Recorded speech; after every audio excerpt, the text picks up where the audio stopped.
사도행전 6장 1절부터 7절까지 6장 1절부터 7절까지 있습니다.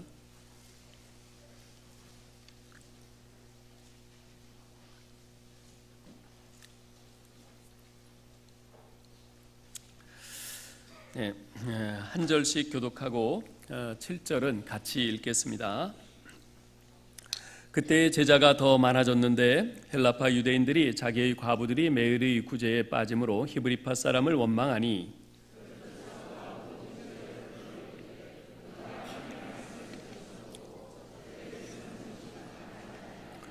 형제들아, 너희 가운데서 성령과 지혜가 충만하여 칭찬받는 사람 7을 택하라. 우리가 이 일을 그들에게 맡기고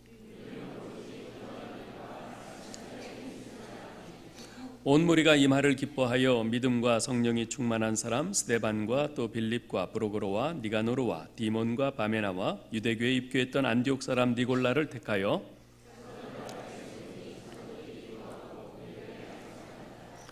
하나님의 말씀이 점점 왕성하여 예루살렘에 있는 제자의 수가 더 심히 많아지고 허다한 제사장의 무리도 이 도에 복종하니라. 아멘.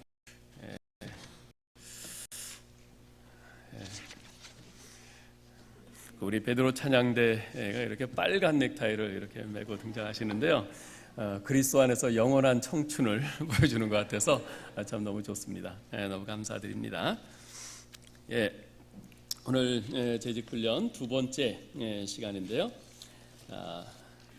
여러분들 모두 교재 받으셨죠? 자, 한번 교재를 한번 보십시오. 제일 첫 장. 지난주에 그 제일 첫 장 그거 다 적어서 내셨나요? 혹시 지난주 거 안 내신 분들은 오늘 가시기 전에 그 다 적으셔서 그거 첫 장만 뜯어가지고 이름은 안 쓰셔도 돼요. 앞에 있는 그 성경 읽기 문제 그 함에다가 넣어주시면 감사하겠습니다. 자, 한번 보시죠.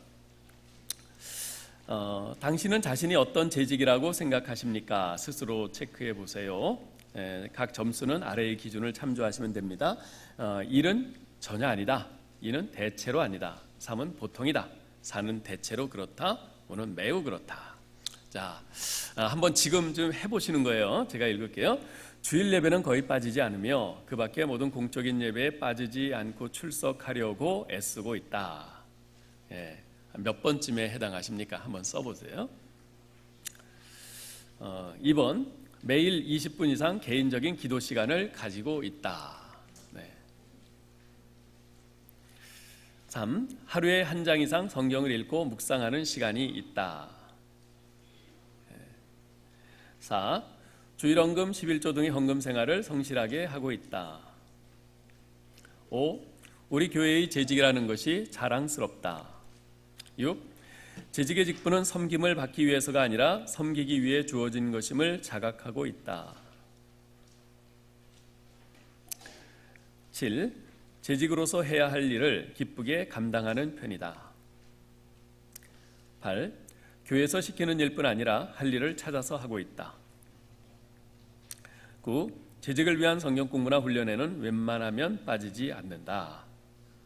이제 요 웬만하면이 어떤 건가? 이제 요게 각자마다 기준이 좀 다를 수 있는데 아무튼 각자 생각하시는 대로 웬만하면 그렇게 쓰셔요. 10번, 교회에서만 아니라 가정과 직장 어디에서든지 그리스도인답다는 말을 들으며 생활한다. 지금 한번 점수를 전부 매기셔가지고 각 문항마다 체크한 점수를 한번 전부 합산해 보십시오. 합산해 보세요. 몇 점쯤 나오나. 혹시 계산기 필요하신 분 있으신가요? 네.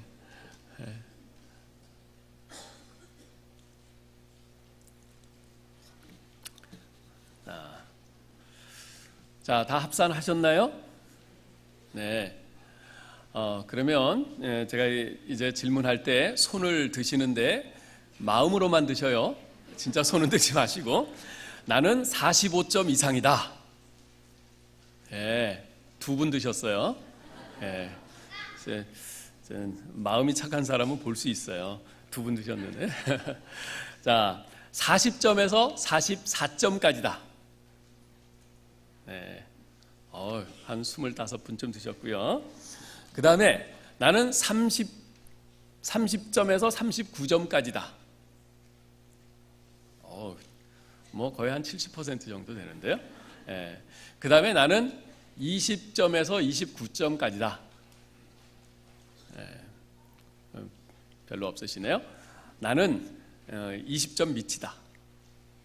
예. 안 밝히겠습니다.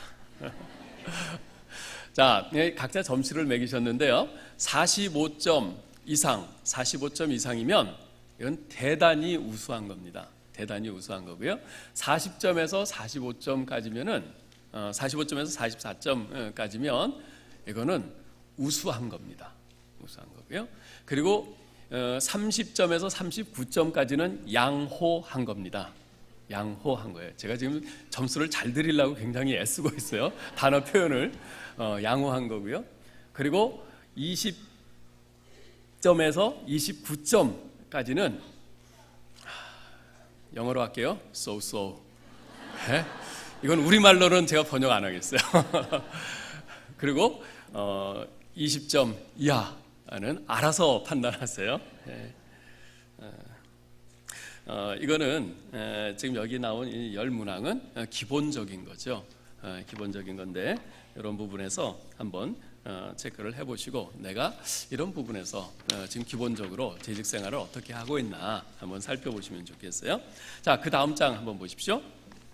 조폭 운전기사. 예, 한번 보세요. 제가 읽을게요. 처음 만났을 때 과연 그이가 목사님의 차를 운전하는 기사인지 의아했습니다. 뉴스 시간에나 나올 법한 어깨들의 몸집, 팔뚝에 난 문신 자국과 상처들, 목사님의 기사로는 도무지 어울리지 않는 외모였습니다. 어떤 경로를 밟고 여기까지 이르렀는지 그 사연을 다 듣고 나서야 고개를 끄덕일 수 있었습니다. 먼저 그의 아내가 교회에 나오기 시작했습니다. 자연스럽게 남편의 과거를 이야기했나 봅니다. 아무 일거리도 못 찾아 딱하게 소일하는 남편이 안쓰러웠고 게다가 우리 사회의 좁고 얕은 품으로는 남편과 같은 전과자들이 일자리를 얻기란 애초에 힘든 현실이었습니다. 아내는 그이가 또 잘못된 길을 가지 않을까 조마조마한 심정으로 나날을 보냈지요. 그러던 어느 날 목사님이 전화를 했습니다. 나와 같이 다니자는 제안을 한 것입니다. 목사님은 여름과 겨울이면 청소년들이 모이는 수련회의 강사로 참여하는 일이 잦았습니다. 자연스럽게 장거리 여행이 늘었으며 함께 있는 시간도 그만큼 많았습니다. 목사님은 목사님대로 그와 함께 있으면 도움이 됐습니다. 말 하나 행동 하나에도 거듭 생각하는 버릇이 생긴 겁니다. 말 한마디에도 쉽게 상처받을 수 있는 사람이 늘 옆에 있었기 때문이지요. 신앙이 연약한 그로선 목사님의 이런 말과 행동 거지 하나하나가 큰 영향을 끼쳤습니다. 목사님의 모습을 통해 그는 하나님을 사랑하게 됐다고 말합니다. 그 사이 둘은 친구 같기도 하고 스승과 제자 같기도 한 관계로 발전했습니다. 며칠 전 목사님이 그에게 부탁했습니다. 청소년들 앞에서 간증을 하도록 한 것입니다. 처음엔 사양하다가 결국 그렇게 하기로 했습니다. 수많은 아이들 앞에서 그는 이제 비로소 삶의 즐거움을 찾았고 의미 있는 삶이 무엇인지 알게 되었음을 고백했습니다. 간증 모임이 끝난 그날 밤 집회 장소에서 돌아오기 위해 차에 오르려는데 남학생 한 명이 달려와 상담을 청했습니다. 학교 폭력 조직에서 나오고 싶은데 쉽지 않다는 고백이었습니다. 어떻게 해야 할지 물었습니다. 한참을 고민한 뒤에 나온 그의 대답은 이랬습니다. 한 번은 돌림, 즉 집단 구타를 당해야겠지.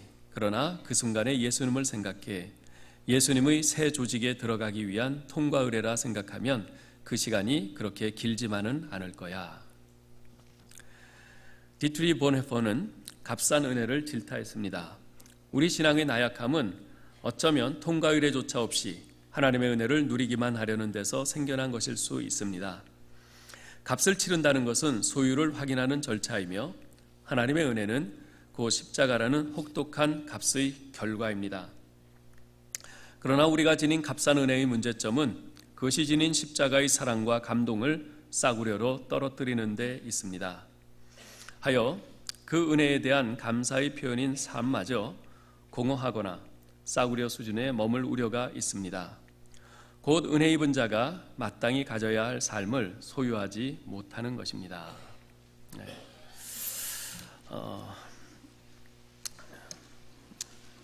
이 글을 읽고 어떤 생각을 하셨는지 모르겠어요.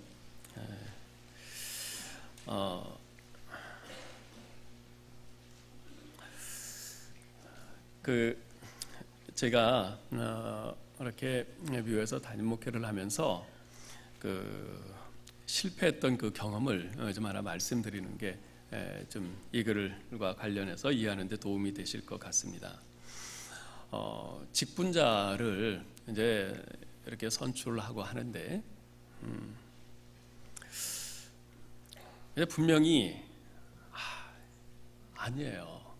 물론 사람이 그 속을 다 알 수는 없지만 그래도 직분자라면 겉으로 드러나는 이제 어떤 부분에서 좀 어느 정도 기준이 차야 되지 않습니까? 그런데 이분은 아닌데, 한만 봐도 아닌데, 근데 좀 우기는 장로님이 있었어요. 자기 구역에 속한 사람인데 이분 집사를 줘야 된다.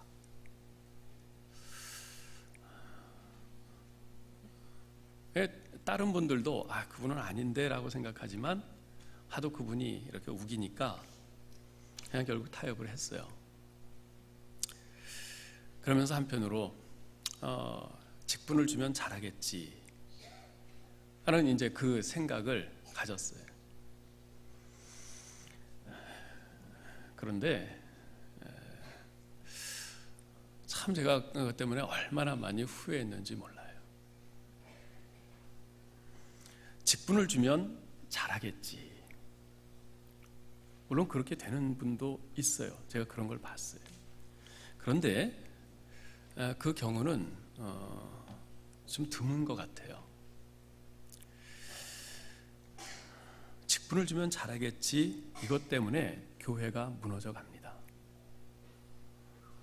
오늘날이요, 우리 한국 교회들, 미국 교회는 아예 이제 이런 직분 제도가 다르니까 말할 것 없고, 우리 한국 교회에 이렇게 보면 교회마다 재직의 수가 그 교회 전체 재적의 한 과반수 정도 되는 것 같아요.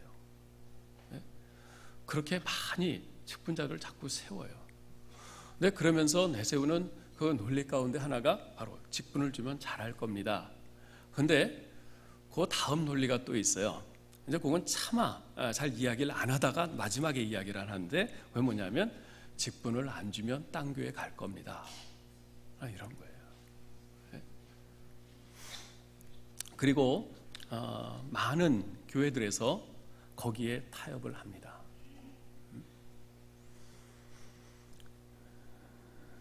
근데 그로 인해서 교회가 교회답게 되지 못하고 교회가 어려움을 겪게 되고 하는 그런 경우들을 많이 보게 됩니다. 여러분, 전 우리 한인 우리 화성교회가 정말 참 우리 하나님이 기뻐하시는 교회로 잘 섰으면 좋겠어요. 아마 여러분들도 다 마찬가지실 거예요.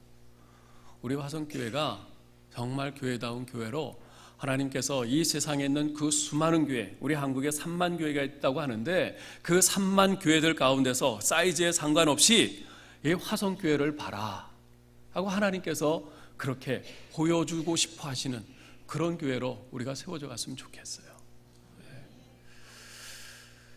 그렇게 할 수 있는 중요한 기준 중에 하나가 우리 교회에 우리가 직분자들이 잘 서야 된다는 것입니다. 그래서 이 재직훈련을 마련한 겁니다. 이 재직훈련은 누가 자격이 있다, 자격이 없다 그래가지고 이렇게 속하는 그런 것이 절대 아니에요. 그런 것이 아니라 이왕 직분 받으신 분들이 정말 이 직분의 의미를 바로 알고 이 직분이 하나님 앞에서 얼마나 존귀한 것인데 이것을 우리가 가슴에 좀 깊이 새기면서 내가 이 직분에 더 합당하게 섬겨야지, 좀 이렇게 좀 섬길 수 있도록 좀 훈련시키고 도와드리기 위해서 이 재직 훈련을 마련한 겁니다. 그래서 지난주에 이어서 오늘도 이렇게 많은 우리 재직분들 참여해 주셔서 너무 감사해요. 예. 아무쪼록 이번 재직 훈련을 통해서 좀 잘 이 직분이 어떤 의미가 있는 것인지, 어떻게 섬겨하는 것인지를 우리가 잘 마음에 새기고 그렇게 그러한 직분자로 내가 성장해 갈 수 있도록 그렇게 기도하고 했으면 좋겠어요. 자, 오늘 우리가 볼 것은요, 그 다음 장 한번 보셔요. 집사는 영적인 직분입니다. 예. 뭐 집사만 그러겠어요? 이제 권사, 장로 다 마찬가지죠. 이제 그러나 이제 집사가 이제 가장 기본적인 직분이기 때문에 이제 집사님을 이렇게 거명을 한 건데요. 자, 오늘 우리가 볼 것은요, 사도행전 6장 말씀입니다. 이 사도행전 6장 말씀은 초기 예루살렘 교회에 처음으로 직분자가 세워지던 바로 그때의 이제 상황을 말씀을 해주고 있습니다. 자, 먼저 1번 볼까요? 초기 예루살렘 교회에서 집사를 선출하게 된 이유가 무엇인가? 예, 여기 6장 1절로 7절에 보면요, 이제 7분의 직분자를 세웁니다. 이것에 대해서 뭐 학자들 간에 이분들이 집사다, 아니다, 뭐 하는 이런 논쟁들이 있어요. 그렇지만 대체로 집사로 이렇게 보는 것이 무리가 없을 듯합니다. 자, 7명의 집사님들을 처음 예루살렘 교회에서 최초로 세웠어요. 자, 무슨 이유 때문에 세우게 됐는가? 1절부터 4절까지 한번 보세요. 자, 우리 같이 읽을까요? 그때에 제자가 더 많아졌는데 헬라파 유대인들이 자기의 과부들이 매일의 구제에 빠짐으로 히브리파 사람을 원망하니 12사도가 모든 제자를 불러 이르되 우리가 하나님의 말씀을 제쳐놓고 접대를 일삼는 것이 마땅하지 아니하니 형제들아 너희 가운데서 성령과 지혜가 충만하여 칭찬받는 사람 7을 택하라. 우리가 이 일을 그들에게 맡기고 우리는 오로지 기도하는 일과 말씀 사역에 힘쓰리라 하니. 이 처음 예루살렘 교회, 처음 예루살렘 교회는 그 마가의 다락방에서 기도하던 120명의 사람들로부터 시작됐죠. 오순절에 성령이 강림하시고 그 성령의 충만함을 받은 그 사람들이 막 방언으로 기도하고, 그리고 거기서 베드로가 설교를 할 때에 그 설교를 듣고 회개한 사람들이 5,000명이나 됐어요. 그 사람들이 예루살렘 교회에 들어오게 되고 계속해서 예루살렘 교회가 폭발적인 부흥을 이루어 갑니다. 자, 그래서요, 이 예루살렘 교회가 그런 폭발적인 부흥을 이루어가면서 어느덧 한 2만 명 정도, 성경학자들 추산으로는 한 2만 명 정도 되는 그런 아주 초대형 교회로 그렇게 성장을 하게 됐습니다. 그런데요, 그렇게 잘 성장해가는 것은 좋은데 이제 그에 따라서 점점 문제들이 생기기 시작했어요. 그 가운데 아주 한 가지 큰 문제가 이제 뭐였냐면은, 이 예루살렘 교회에는 크게 그 사람들을 구분을 한다면 두 부류의 사람이 있었습니다. 하나는 히브리파 유대인이 있었고 하나는 헬라파 유대인이 있었어요. 히브리파 유대인이라는 것은 어떤 것이냐 하면 바로 이 본토에 있는 사람들이에요. 지금 여러분들은 모두 이 본토에 있는 우리 한국인이죠. 말하자면 히브리파 유대인이에요. 예? 그런데 이제 저나 이제 제 아내 같은 사람은 이제 미국에서 오래 살다가 미국 시민권을 갖고 있다가 왔어요. 국적은 다르죠. 똑같은 한국말 쓰고 뭐 한국 문화를 갖고 있지만 국적은 달라요. 그러니까 말하자면 히브리파, 헬라파 유대인인 거예요. 이제 구분이 되시겠죠? 바로 이런 두 부류의 사람들로 있었어요. 처음에 오순절에 그곳에 예루살렘에 순례를 하러 왔던 세계 각지의 그 유대인들이 거기서 성령을 받고 예수 믿게 되고 그냥 주저앉은 거예요. 예루살렘에 주저앉았어요. 자, 그러다 보니까 어떤 문제가 생겼는가? 이 사람들이요, 자기들이 먼 곳에서 이렇게 왔거든요. 자기 집과 직장은 다 외국에 있어요. 그런데 여기에 와서 눌러 앉은 거예요. 그러다 보니까 뭐 직장도 없죠, 집도 없죠. 그러니까 당장 먹고 살 것들이 없잖아요. 그러니까 그걸 누가 감당하느냐? 이 교회에서 이제 십시일반으로 이렇게 부조를 해갖고 감당을 하는 거예요. 다행히 성령 충만한 이제 예루살렘 교회라서 서로 자기 것을 막 내놓고, 바나바 같은 사람은 자기 집도 팔고 땅도 팔고 그래가지고 다 내놨잖아요. 이런 사람들이 많이 생겨서 다행히 쓸 것들은 뭐 그래도 이렇게 어느 정도 채워졌는데, 문제는 뭐냐면 그것을 이제 나누어 주는 과정에서 문제가 생겼어요. 이제 그걸 나누어 주는데 사도들이 어떤 사람들을 좀 세워가지고 당신들이 좀 이 분배하는 일을 좀 하시오 그랬어요. 그런데 그 분배하는 일을 하는 사람들이 전부 히브리파 본토 유대인들이었어요. 아무래도 그 사람들이 이제 다수고, 그 사람들이 또 이제 이곳에서 쭉 이제 터를 잡고 사는 터줏대감이니까 그 사람들이 그 일을 맡게 돼요. 근데 그러다 보니까 무슨 문제가 생겼냐 하면, 이렇게 분배를 해주는데 자기네 같은 히브리파 유대인들 그 사람들에 대해서는 뭐 이제 서로 안면이 있으니까 이리 와라 좀 더 주기도 하고, 뭐 좀 이렇게 약간 새치기 하는 거 그런 것도 좀 봐주기도 하고 뭐 그랬을 것 같아요. 그런데 이 헬라파 외국에서 온 이 사람들은 뭐 아는 사람도 없죠, 안면도 없죠. 그러니까 길게 줄 서서 있는데 뭐 앞만 봐도 자기 줄은 안 줄고 계속해서 딴 사람들이 막 옆에 끼고 그런단 말이에요. 그러면서 자꾸 자기네들 받을 거 못 받고 이런 지경이 생겨버렸어요. 그러니까 막 불만이 생기죠. 그래서 그걸 사도들한테 얘기했어요. 사도들이 보니까 실제로 그런 일이 벌어지고 있어요. 야, 이거 안 되겠다, 이거 무슨 조치를 취해야겠다. 그래가지고 이제 사도들이 전부 회중들을 불러 모으고 이야기를 하는 겁니다. 자, 이 일이 참 필요하고 중요한 일인데 여기에 좀 문제가 있다. 그렇다고 해서 우리 사도들이 다 하나님 말씀 전하고 기도하는 거 이 일을 제쳐놓고 우리가 이 일을 직접 할 수는 없지 않느냐. 그러니까 너희 가운데서 정말 믿음과 성령과 지혜가 충만한 사람을 택하라. 그 사람들이 이 일을 감당하게 하고 우리는 말씀 전하고 기도하는 일에 전념을 하겠다. 이렇게 해서 모든 사람들이 다 동의를 해갖고 바로 그들을 뽑게 된 거죠. 자, 이렇게 해서 처음 7 집사가 선출되게 되는데, 이번이요, 이 집사를 선출하는 데 있어서 예루살렘 교회가 어떤 기준을 세웠는가 하는 것을 좀 볼 필요가 있어요. 어떤 기준을 세웠습니까? 3절 5절에 보면, 3절에 너희 가운데서 성령과 지혜가 충만하여 칭찬받는 사람 7을 택하라 그랬어요. 그죠? 그리고 5절에 보니까 또 믿음과 성령이 충만한 사람을 또 세웠다 그랬어요. 자, 여러분, 사실 예루살렘 교회에 7 집사님들이 세워지게 된 그 동기는 좀 전에 말씀드린 것처럼 구제 사역을 감당하는, 다분히 행정적인 일을 감당케 하기 위한 거였어요. 그런데요, 우리가 여기서 하나 생각할 것은, 만일 이 집사님들의 역할이 어떤 행정적인 역할 그것뿐이라면 집사님들을 선출할 때 그 자격 요건을 성실하고 셈이 빠른 사람, 뭐 공평무사한 사람, 이 정도로만 했으면 됐을 거예요. 근데 그렇지 않았어요. 성령과 믿음이, 지혜가 충만한 사람, 칭찬 듣는 사람, 뭐 이런 그 기준을 세웠단 말이죠. 이것은 그 집사님들의 역할은 단순히 어떤 행정적인 그런 직분만이 아니라는 겁니다. 오히려 영적인 직분이었어요. 영적인 직분이었어요.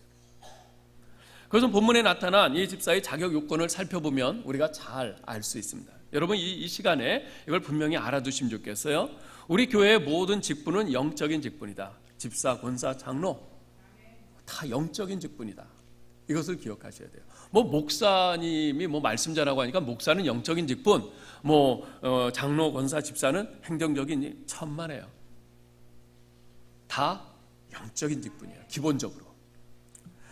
자, 그러면 어떻게 선출을 했는가 한번 보세요. 제일 먼저 누구 가운데서 뽑으라고요? 너희 가운데서 뽑으라 그랬어요. 너희 가운데서. 2절 보세요. 12 사도가 모든 제자를 불러 이르되 우리가 하나님의 말씀을 제쳐놓고 접대를 일삼는 것이 마땅치 아니하니. 3절 형제들아 너희 가운데서 그랬어요. 너희 가운데서. 여러분, 너희가 누구예요? 제자들이죠. 예수 그리스도의 제자들이에요. 여러분, 교회에서 섬기는 사역자들은 반드시 예수 그리스도를 구주로 영접하고 그분의 뒤를 따르는 제자여야 합니다. 요즘 교회 트렌드가 뭐냐 하면요, 뭐 미국도 마찬가지고 어떻게 보면 더 그런데요. 이 세상에 어떤 경영 원리나 그런 기법들을 교회에 도입하는 그런 사례들이 점점 늘고 있습니다. 네. 그래서 이 세상의 기업들에서 어떻게 이 조직들을 잘 운영해 나가는가, 어떻게 그 회사를 더 효율적으로 효과적으로 잘 운영해 나가는가. 그래서 그런 원리들, 그런 기법들을 그런 교회에 도입을 해가지고 그걸 자꾸 교회에서 쓰려고 해요. 물론 우리가 그런 것들로부터 배울 것들도 저 적잖이 있다고 봅니다. 그런데요, 그렇게 하는 많은 교회들에서 가장 중요하게 생각하는 것이 뭐냐면 효율성과 합리성이에요. 합리성과 효율성이에요. 과연 이것이 합리적인가? 과연 이것이 효율적인가? 예? 투자 대비 얼마나 많은 그 인컴을, 그 효과를 거둘 수 있느냐? 뭐 이런 것을 주로 많이 따지는 거죠. 물론 교회도 어떤 필요한 자원을 가지고, 제한된 자원을 가지고 움직여가는 그런 일종의 그런 조직의 그런 측면이 있기 때문에 분명히 이런 효율성, 합리성이 필요한 것은 사실입니다. 그러나 그것이 만능은 아니에요. 만능은 아니에요. 교회 사역은요, 합리성과 효율성의 측면에서만 생각할 수 없는 것들이 많이 있습니다. 비합리적, 비효율적인 것을 추구한다는 것이 아니라 그 합리적이고 효율적인 것을 초월하는 초합리적, 초효율적인 것을 말씀드리는 거예요. 제가 전에 있던 교회에서요, 어느 날 한국에서 유학생 한 명이 이렇게 왔는데, 이분은 이렇게 사고로 하반신 마비가 된 분이에요.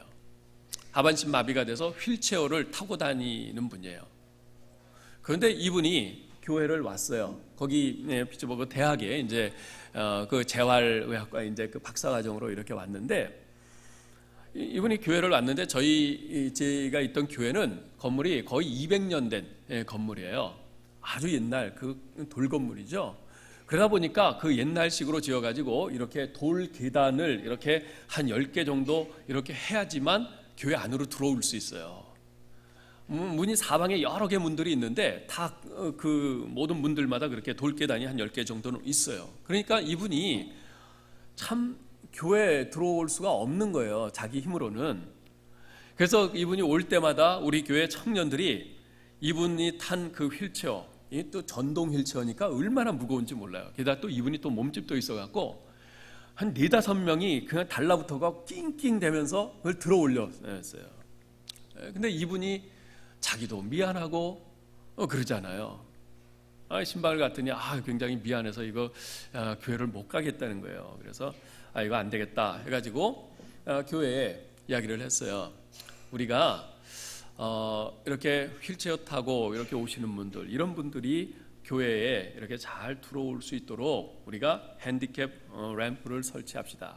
그러니까 이렇게 약간 경사지게 해가지고 거기서 자기가 전동 휠체어니까 스스로 이렇게 쭉 해갖고 올라올 수 있도록 이제 그 핸디캡 램프를 설치합시다. 그랬어요. 근데 참 그때 감사했던 것은 그때 당회에서 아주 흔쾌히 그것을 승낙을 해줬어요. 그거 그때 설치하는데요, 그게 벌써 한 10몇 년 전인데 그때 비용으로 7,000불이 들었어요.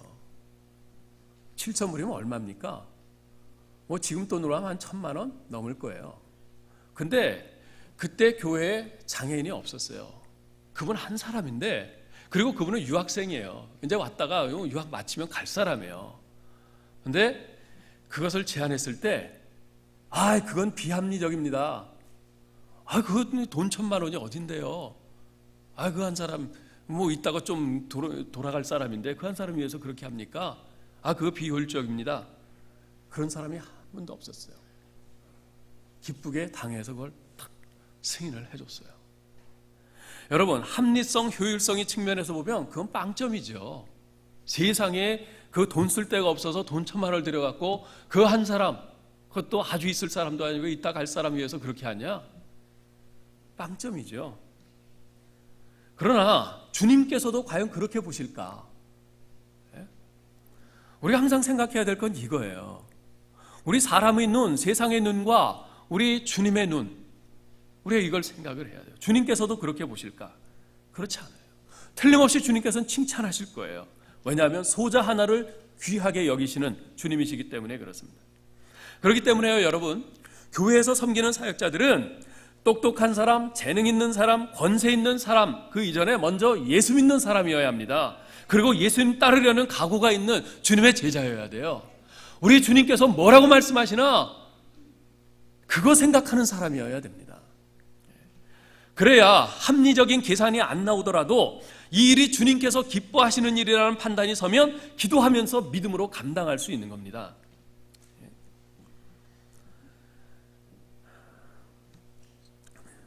보면 어떤 사람은 매번 계산기 먼저 두드려요. 이거 계산 안 나오는데 이건 안 됩니다. 이건 못합니다. 이런 사람들이 있어요. 여러분, 계산기 두드려서 계산에 나오는 일만 할 거면 기도할 필요가 뭐 있습니까? 믿음이 왜 필요합니까? 계산기만 있으면 되죠.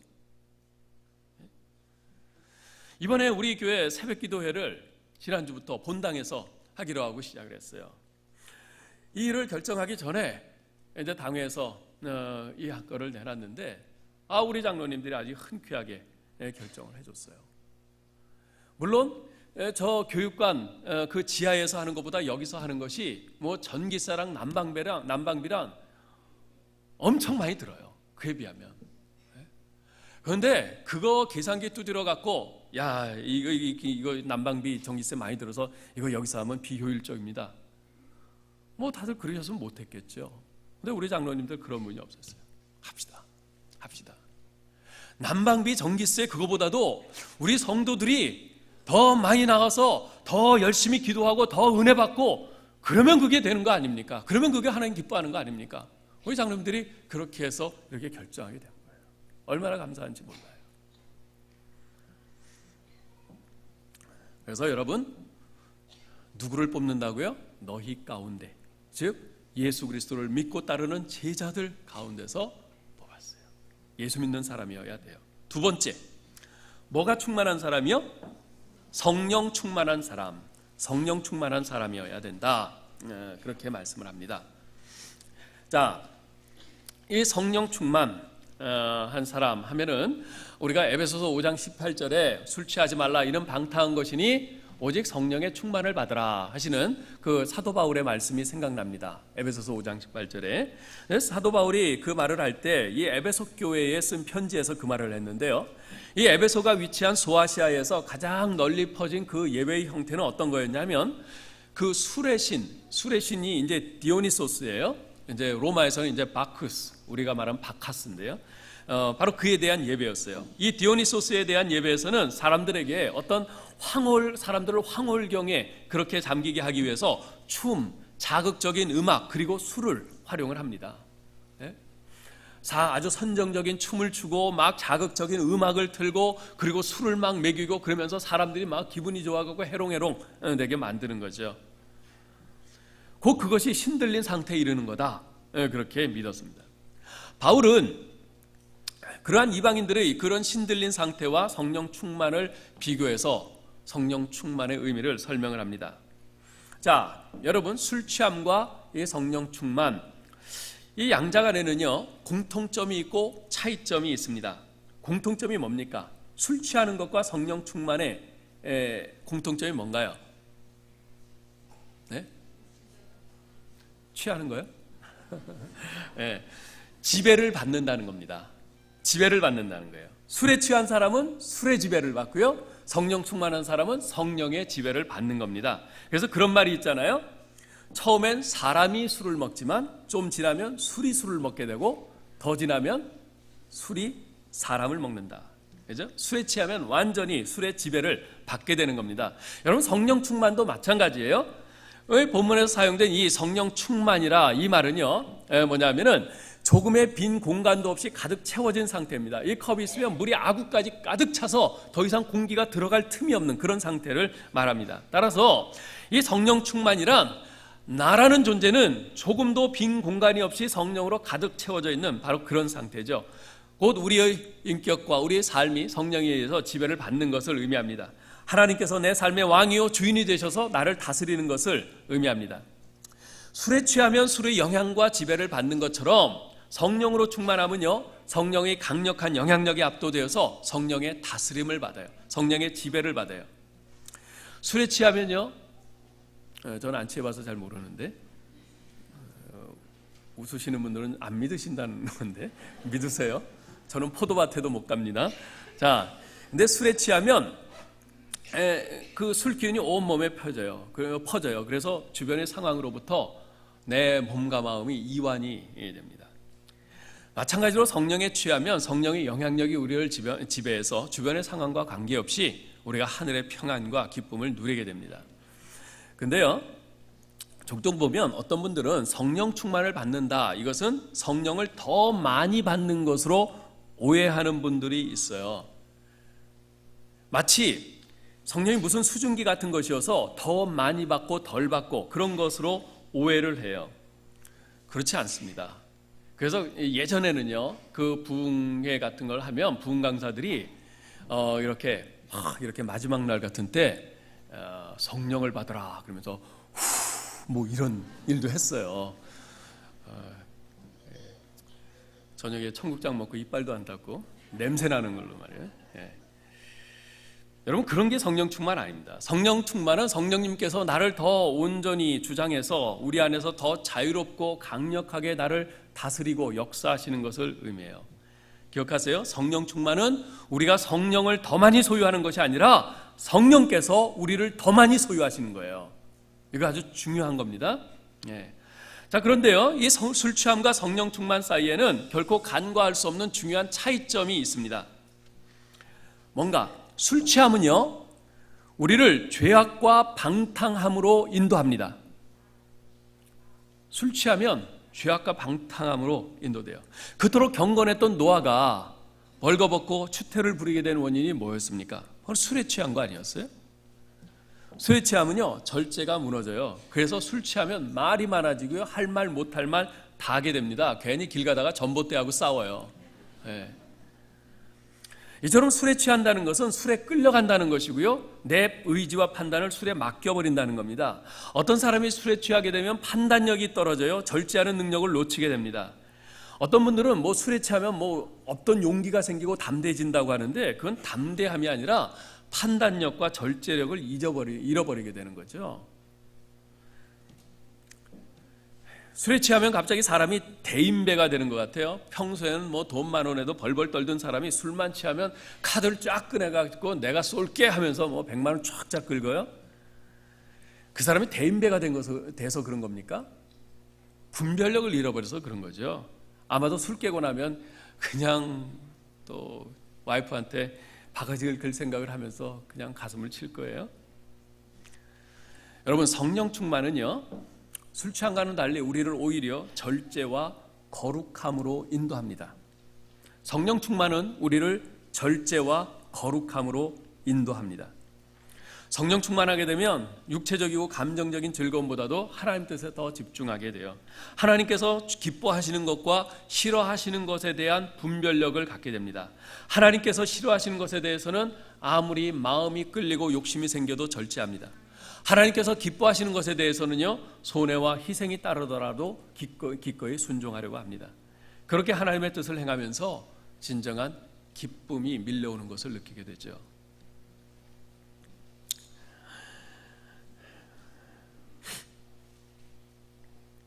그런데 종종 보면 성령 충만을 어떤 감정적인 흥분과 동일시하는 그런 분들을 보게 돼요.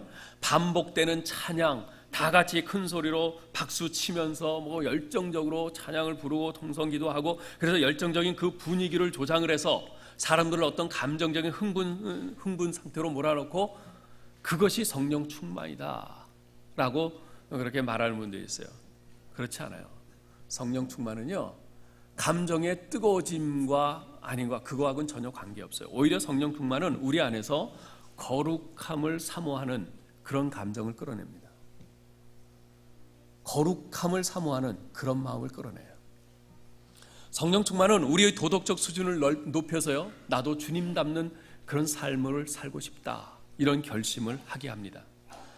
성령 충만은 나의 능력이나 나의 가능성, 내가 가진 자원을 의지하기보다는 하나님으로 하늘로부터 임하는 보혜사 성령님의 능력을 더 의지하게 합니다.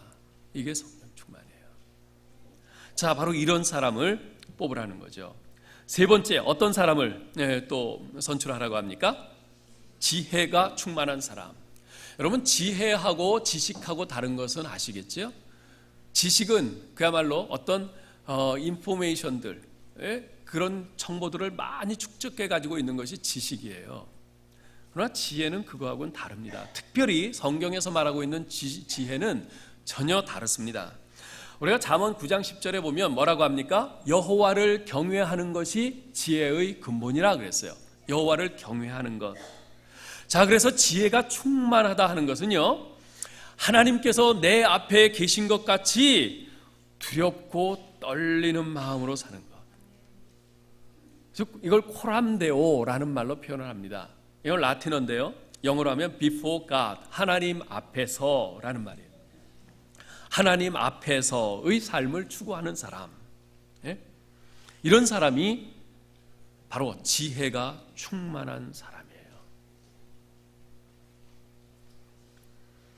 이걸 달리 말하면 사람의 눈치를 보는가 하나님의 눈치를 보는가 라는 말로 표현할 수 있습니다. 사람의 눈치를 보는 사람은 아무리 똑똑하고 영악해도 그 사람은 지혜로운 사람이 아니에요. 그러나 하나님의 눈치를 보고 행하는 사람은 좀 무식하고 무대뽀처럼 보여도 그 사람은 정말 지혜로운 사람이에요. 여러분, 혹시 배재철 집사님이란 분 아세요? 배재철 집사님이란 분, 한 2년 전쯤에 영화가 하나 나왔는데 The Tenor Liricus Pinto라는 이제 영화가 하나 나왔어요. 유지태 씨가 주연한 영화인데 그 오페라 가수, 이제 그 주인공이 원래 배재철 이제 집사란 분인데요. 이분은요, 영국 더 타임즈에서 아시아에서 100년에 한 번 나올까 말까한 테너라는 아주 극찬을 받았던 테너 가수예요. 그랬던 그 사람이 한참 잘 나가고 있었는데 갑상선암에 탁 걸렸어요. 암 수술을 하면서 성대 신경이 끊어졌어요. 다시는 노래할 수 없는 사람이 되고 말았어요. 일본에 가서 성대 복원 수술을 받았지만 겨우 말만, 그것도 허스키한 탁한 목소리로 말만 할 수 있을 뿐이었지 다시 노래를 할 수 없었어요. 전 몰랐는데 성대는 2개가 있다고 합니다. 근데 그 2개의 성대가 서로 떨면서 이렇게 소리를 내는 것이라는데, 이 배재철 집사는 성대 하나가 완전히 끊어져 버린 거예요. 움직이지 못하고, 그래서 한쪽 성대만 떨면서 소리를 내는 거죠. 그러니 제대로 된 소리가 안 나죠. 그와 같은 상태에서 다시 무대에 서서 노래를 한다는 것은 불가능입니다. 의사의 말대로라면 100m 단거리 선수가 사고로 한쪽 다리를 잘라내고 나머지 한 발로 경주에서 정상적인 사람들과 경주에서 우승하는 것과 같은 확률이에요. 한마디로 불가능한 거죠. 그런데 이분은 포기하지 않았어요. 이분은 말하기도 힘든 상황에서 노래 연습을 하기 시작했습니다. 그리고 어느 정도 노래할 수 있게 되었을 때 그 온누리교회에서 그 러브 소나타라고 하는 일본 부흥 집회를 하는데 그 집회에서 찬양을 해달라는 부탁을 받게 되었어요. 처음엔 나 못합니다. 내가 이 소리로 무슨 찬양을 합니까? 그런데 거듭되는 부탁에 많은 망설임을 하다가 결국 승낙을 하고 찬송가 한 장을 그 일본에 가서 부르기 위해서 3달을 연습을 했습니다. 그런데도요, 도저히 무대에 서서 찬송을 부를 수 있는 수준이 안 되는 거예요. 그래서 마지막 무대에 서기 직전까지 연습을 하는데 소리가 제대로 안 나와요. 그래서 너무 답답하고 긴장하고 떨리고, 하나님, 내가 어떻게 합니까? 나 못할 것 같아요. 근데 그때 하나님 앞에 기도하는데, 마지막 순간에 기도하는데 이런 기도가 나왔대요. 자기도 모르게. 하나님만 들으세요. 하나님만 들으세요. 사람은 소리를 듣고 그 소리의 아름다움에 감동하고 소리에 실망하기도 하지만 하나님은 내 마음을 들으시겠지, 이 생각이 들면서 평안한 마음이 들어서 무대에 나가서 찬송을 불렀답니다. 여러분, 저는 우리의 삶도 우리의 사역도 이와 같다고 생각을 합니다. 우리는 사람들에게요, 자기 소리를 자랑하려고 노래할 경우가 많아요. 자꾸 사람들만 봐요. 사람들이 나를 어떻게 평가할까? 사람들이 나에 대해서 뭐라고 볼까? 자꾸 사람들 눈치만 살펴요. 하나님은 보이지 않으니까 하나님 눈치는 안 살피고. 만약 우리가 하나님만 들으세요 라는 이 마음으로 살고 이 마음으로 내가 사역한다면 우리에게도 이 배집사님과 같은 그런 소리가 나오지 않겠어요? 내가 비록 능력도 없고 재주도 없고 부족한 사람이지만 하나님만 들으세요. 우리가 이 마음으로 사역한다면 하나님께서 얼마나 기뻐하시겠어요? 그래서 결국 우리가 맡은 직분을 감당하는 것은요, 재주가 아니에요. 능력의 문제가 아니에요. 똑똑함의 문제가 아닙니다. 하나님께 나라는 사람을 하나님께서 받으실 만한 아름다운 제물로 드리려는 그 심정으로 감당을 하면 딴 사람들이 뭐라고 하건 우리 하나님께서 최고의 제물로 받으실 겁니다. 네 번째로 어떤 사람을 또 택하라고요? 믿음이 충만한 사람. 여러분, 믿음이라는 것은요, 신뢰한다, 의존한다는 뜻이에요. 신뢰한다, 의존한다 뜻입니다. 하나님보다 내 자신의 능력, 내 자신의 지혜, 내가 가진 것, 나의 스펙, 이런 것들을 더 의존하게 되는 그런 경우가 있어요. 언제 그럽니까? 나를 드러내고 싶고, 내가 인정받고 싶고, 내가 칭찬받고 싶고, 내가 사람들의 주목받고 싶을 때, 그럴 때요, 더 내 지혜를 의지해서 내가 이걸 이렇게 하면 어떠지, 저렇게 하면 어떠지, 그 생각해요. 여러분, 시편 115편 5절, 5편 1절 우리 같이 한번 읽읍시다. 여호와여, 영광을 우리에게 돌리지 마옵소서. 오직 주는 인자하시고 진실하심으로 주의 이름에만 영광을 돌리소서. 믿음이 충만한 사람이라는 것은 자기를 의지하지 않고, 자기가 가진 것을 의지하지 않고 오직 하나님께만 의지합니다. 왜요? 하나님만이 영광 받으시도록. 그래서 어떤 일을 이루고 난 다음에 하나님이 힘 주셔서 할 수 있었습니다. 하나님이 은혜 주셔서 제가 감당할 수 있었습니다. 하나님 감사합니다. 할렐루야. 하나님께 찬양을 돌리는 겁니다.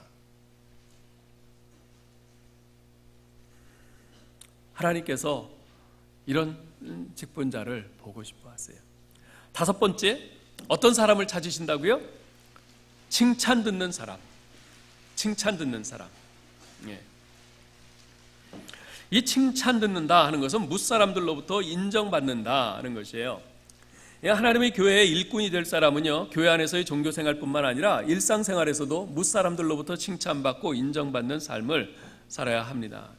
근데 이게 제 말이 아니라 우리 한국교회, 그 초기 한국교회에서, 교회사에서 나오는 말이에요. 여러분, 지금부터 한 100년 전쯤에 우리 한국교회 초기에요, 어떤 일이 있었냐면 평양의 어느 교회에서 그 장로님을 뽑는데 교회 후보가 이렇게 올라왔어요. 그 장로님 후보에 대해서 암행어사를 파송을 합니다. 교회에서 비밀리에 암행어사를 파송을 하는데 그 장로 후보가 사는 그 마을로 비밀리에 딱 암행어사를 파송을 해요. 그래서 그 마을 주변 사람들한테 물어보게 하는 거예요. 물어보는데 교회 다니는 사람한테 물어보는 게 아니라 시장, 골목 이런 데서 저기 감나무골 아무개 그 사람 아세요? 압니다. 그 사람 평판이 어때요? 이렇게 물어보는 거예요. 예수 안 믿는 사람들한테. 그래서 예수 안 믿는 사람들한테서 평판이 아주 안 좋다. 예수 믿는 것 때문에 안 좋다는 것은 관계 없지만, 그 사람 개차반이에요. 이런 소리를 듣는다. 그러면 아웃이야. 자, 무사람들로부터 인정받는 사람이어야 된다. 그런데 무엇에 대한 인정을 받아야 하는가? 이제 이게 중요해요. 무엇에 대한 인정을 받아야 하는가? 얼마나 그 일, 그 사역을 잘하는가에 대한 인정이 아니에요.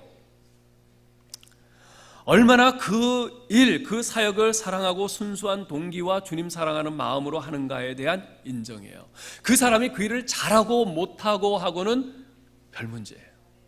얼마나 그 일을 사랑하고 그 일에 충성하는가, 그 문제예요. 네?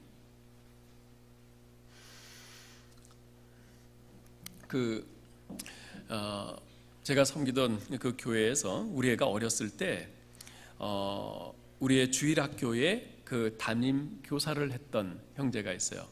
뉴저지에서 있다가 이제 대학을 우리 교회에 있는데 피츠버그로 오면서 우리 교회 다니면서 교사를 하기 시작을 했는데요.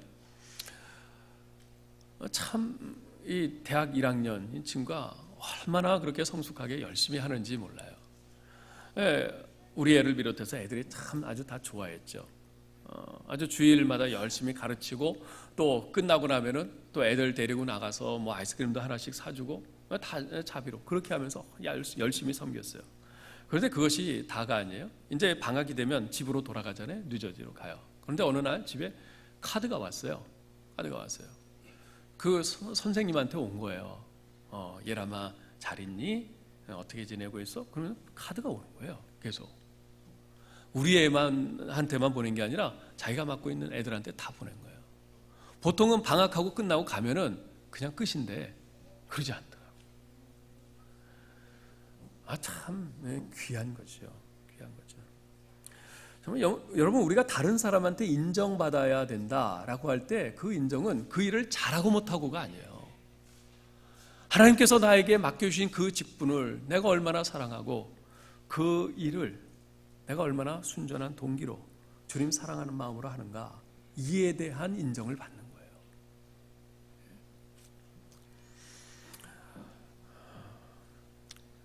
작년 말로 서울시향에서 지휘자에서 물러난 정명훈 씨가 그런 말을 했어요. 음악가에게는 프로페셔널이 위협일 수도 있습니다. 음악이 일로 생각될 때마다 정말 음악을 사랑하는 사람이라면 프로페셔널 음악가가 되어서는 안 된다고 다짐해야 합니다. 아마추어 같은 프로가 되어야 합니다. 이게 무슨 뜻일까 곰곰이 생각을 해봤어요. 그랬더니 자기가 하는 일을 단순히 직업의식에서 하는 게 아니라 그 일을 사랑하고 즐기라는 뜻인 것 같았어요. 여러분 아마추어하고 프로페셔널하고는 많이 다르죠. 아마추어는 프로페셔널만큼 잘하지 못해요. 전문성이 좀 떨어져요. 그러나 그 일을 사랑하는 순수한 열정만큼은 프로페셔널 못지 않습니다. 어쩌면 프로페셔널을 능가할지도 모르겠어요. 그래서요, 우리가 운동 경기를 보면 프로 선수들이 하는 경기를 볼 때 그들의 놀라운 기술에 와 하고 감탄은 저지를지언정 그 순수 아마추어리즘에서 나오는 그런 올림픽 경기, 그 올림픽 경기에서 느끼는 그런 감동은 솟아나지 않습니다. 제가요 25년 목사가 된 지 25년이 됐는데요, 이 목회 생활을 하면서 어느 날 내가 프로페셔널 목사가 된 것 같은 그런 느낌을 받은 적이 있어요.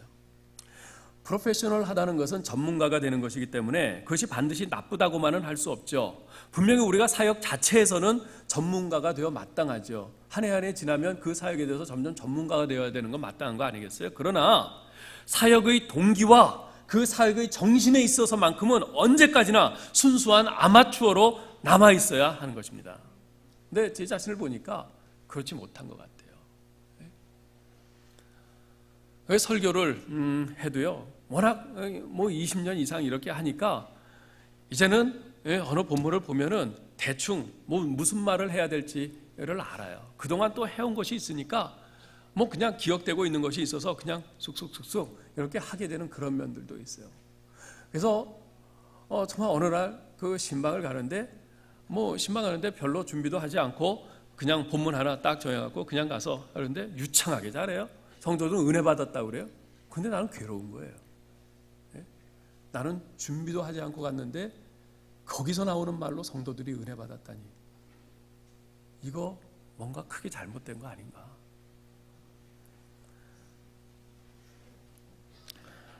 정말 주님 앞에 죄송했고 프로페셔널화된 제 자신의 모습으로 인해서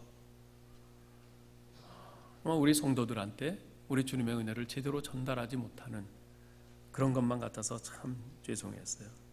그래서 제가 한 번은 우리 동료 교육자들 이렇게 다 모으고 밤에 이제 심야 기도를 했어요.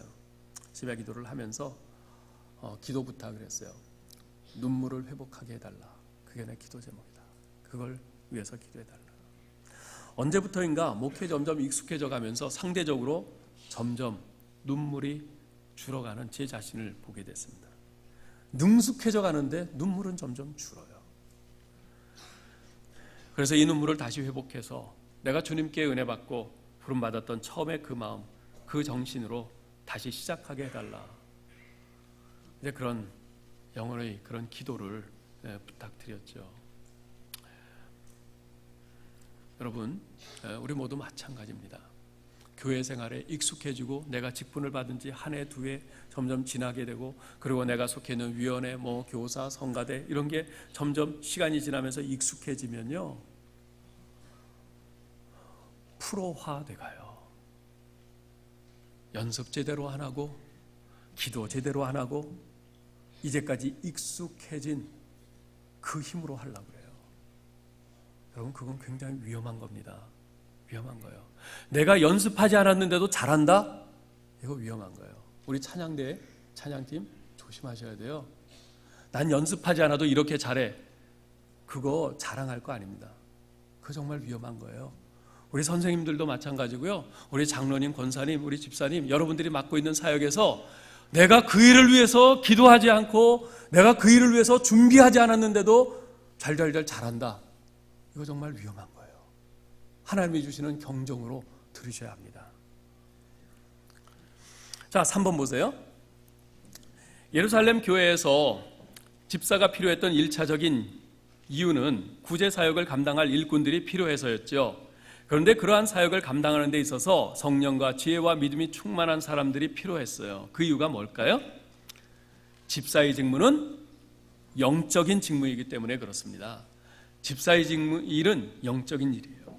교회에서 맡은 일이 실제적인 일이라 하더라도 내가 무슨 위원회 서기를 맡았다, 회계를 맡았다, 내가 어디 청소하는 일을 맡았다, 무슨 일이라 하더라도, 그런 실제적인 일이라 하더라도 근본적으로는 영적인 거예요. 따라서 집사의 직분을 받은 사람은요, 실무적인 능력 이전에 영성, spirituality, 영성을 갖추도록 힘써야 합니다. 영성이 준비되지 않은 채 실무적인 일에만 열심을 내면요, 시간이 지남에 따라 본인도 탈진되고 교회와 복음사역에도 아무런 유익이 되지 않아요. 그래서 오늘 여러분들에게 우리 교회 성경 공부를 위한 설문지를 드린 이유가 거기에 있어요.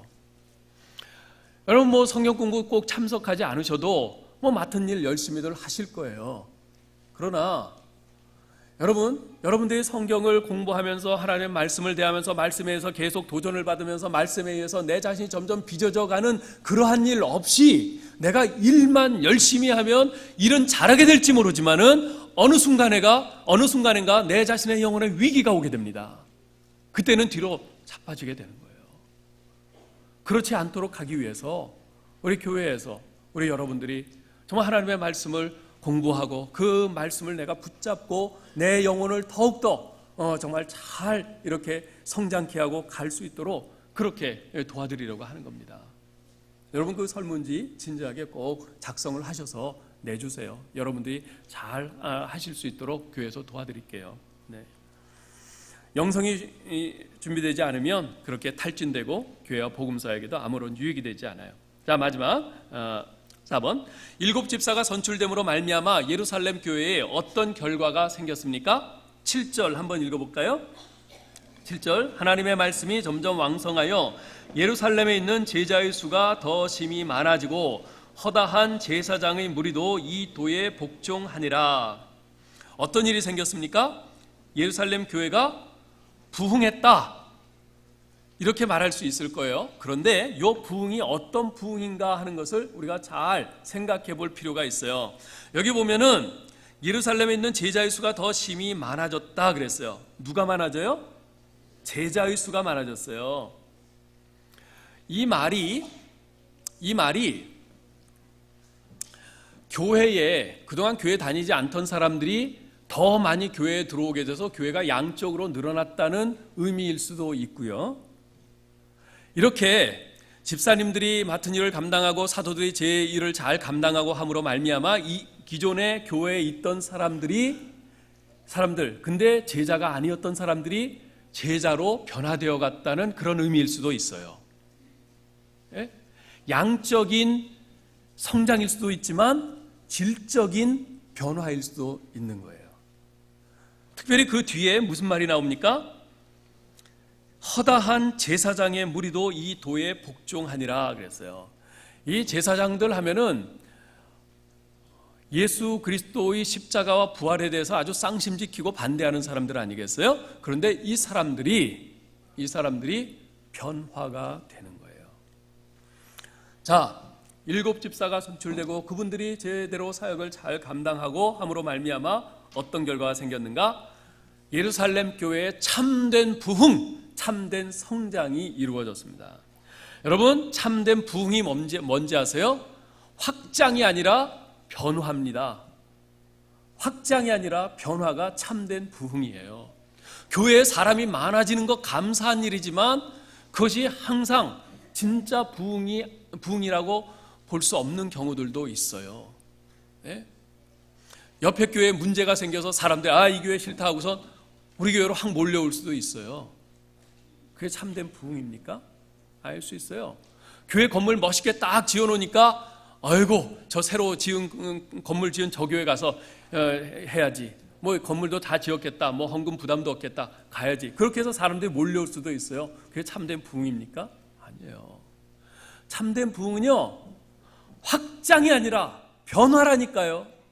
기존에 있던 분들이 점점 예수 그리스도를 닮는 모습으로 변화되어 가고 우리 교회가 예수님의 뜻을 추구하는 교회로 변화되어 가는 것, 이게 진짜 부흥이라니까요.